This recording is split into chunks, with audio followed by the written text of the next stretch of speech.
Good intentions, good intentions, good intentions. The power of word.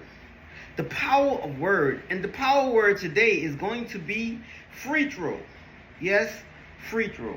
We're gonna talk about free throw because we are in the end of the basketball season, and we are talking about playoffs, and we are talking about the Oklahoma City Thunder and the Indianapolis Pacers playing for the championship, right? But what about the championship that we play for? What about the championship that we play for in this game called life, right? So let's get into this video. And hopefully at the end of this video, we will understand the importance of a free throw. Let's go.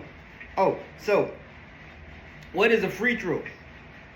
I'm pretty sure everyone knows what a free throw, but just for clarity and context, a free throw, by the standards of the English definition, is defined as an impeded attempt at a basket worth 1 point awarded to the player that is fouled or infringement with, meaning that he's impeded and they impeded his progress to get to the lane of the basket.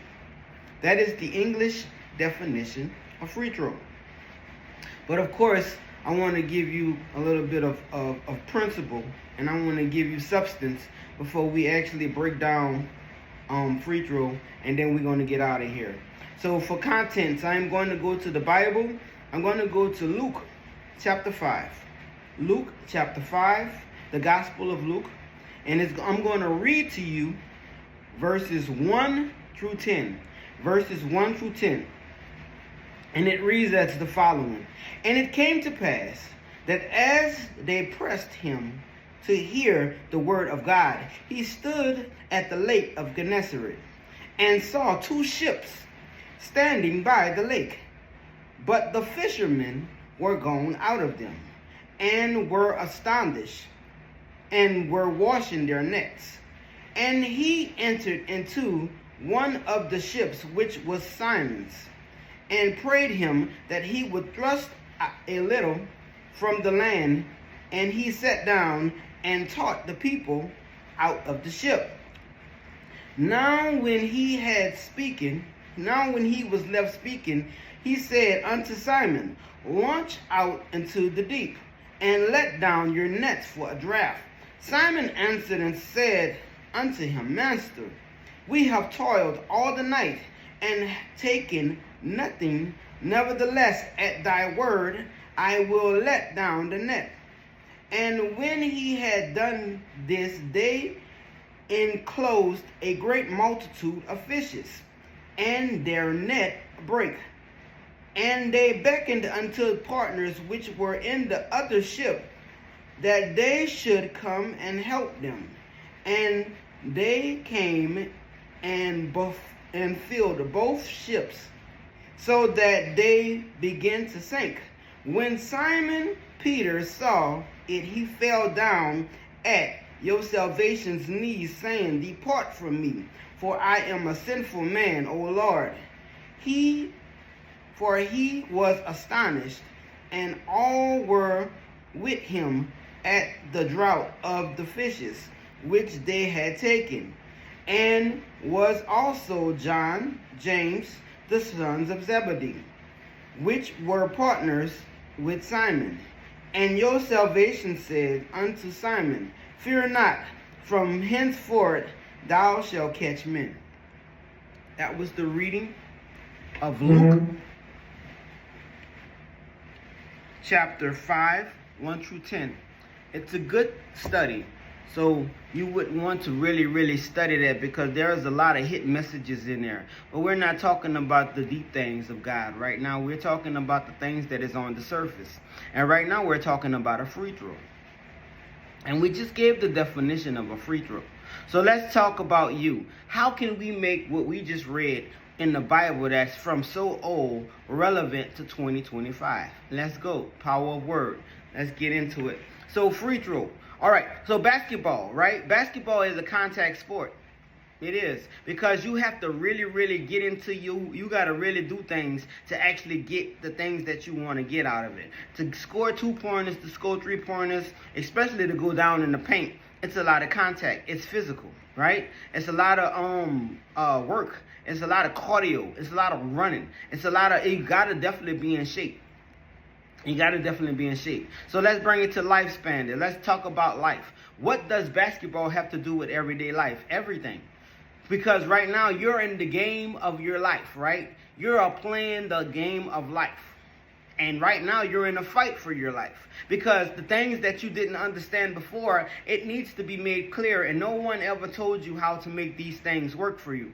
So here we are. You out here and you going hard in the paint.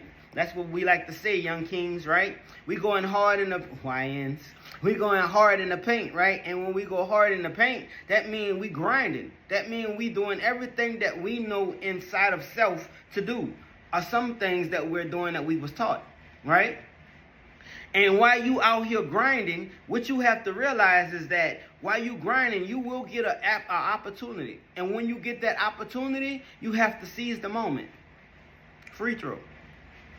Now, you've been playing the basketball game. You've been playing this game of life, and you've been driving, and you've been doing all these things. So now, you getting the opportunity, and you getting a chance. What is that chance? What is that opportunity? That chance and that opportunity is your free throw. Yeah, there are millions of people and thousands of people watching you, waiting for you to fail, but you can't. So here's the thing. When you get an opportunity, and when you get a free throw, and when you get a grace, and when you get mercy, you can't miss.